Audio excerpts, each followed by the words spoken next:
국회 법사위 국정감사 일정이 오늘 종합국감을 마지막으로 끝났습니다. 박상기 법무부 장관과 김혜숙 법제처장 등 피감기관 수장들이 참석한 가운데 열린 오늘 법사위 마지막 국감.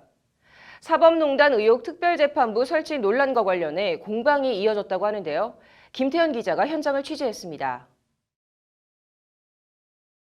특별재판부는 전례가 없는 일이고 또 국법과 법률이 정한 법관의 한 재판을 받을 권리의 문제와 관련하여 여러 가지 의견이 제시되고 있기 때문에 이 점이 신중하고 면밀하게. 안철성 법원행정처장은 오늘 국감에서 사법농단 의혹 특별재판부 설치에 대해 부정적인 입장을 밝혔습니다. 전례가 없는 일인데다 국민의 재판받을 권리를 제한할 수 있다는 겁니다. 다만 안 처장은 사법행정권 남용 의혹과 관련한 사법부 비판 여론을 의식한 듯 사과의 말을 하기도 했습니다. 사법부가 국민들께 신뢰를 보여드리지 못해 송구스럽고 또 무거운 책임감을 느낍니다. 사법부가 국민의 신뢰를 받지 못하는 이런 상황 아래서 특별재판부 입법 취지는 일단 공감할 점이 있습니다. 각 당 의원들은 사법행정권 남용 의혹에 대한 신속하고 공정한 수사가 이루어져야 한다고 전제하면서도 특별재판부 설치 문제에 대해서는 평행선을 달렸습니다. 자유한국당 의원들은 사법부 독립훼손 우려를 이유로 특별재판부 설치를 반대했습니다. 법원이 아닌 외부의 세력에 의해서 그게 이루어진다 그러면 사법권 독립에 중대한 침해가 되지 않겠습니까?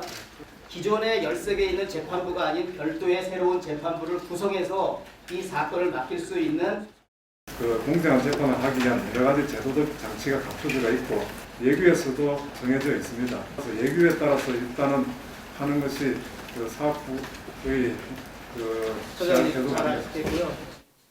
반면 더불어민주당 측은 사법농단 의혹에 대한 압수수색 영장을 법원이 잇따라 기각한 사실을 들어 특별재판부 설치가 필요하다고 주장했습니다. 판사란 특정 집단에 대한 압수수색 영장만 90% 가까이 기각된 이런 전례가 있습니까, 과거에?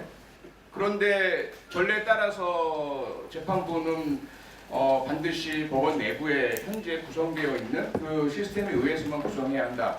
논리적으로 맞다고 생각하십니까?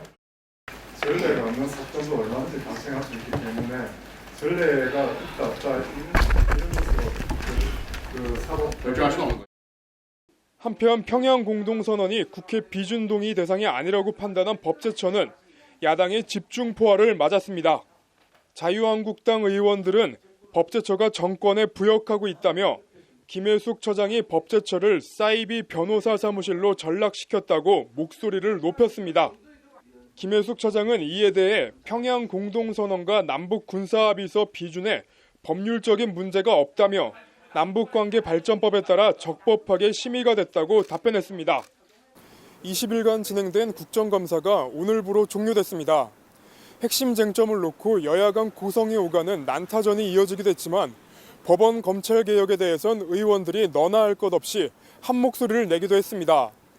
이번 국감이 개혁의 벼랑 끝에 서 있는 사법기관들에게 국민 신뢰 회복의 디딤돌이 될 수 있을지 지켜봐야겠습니다.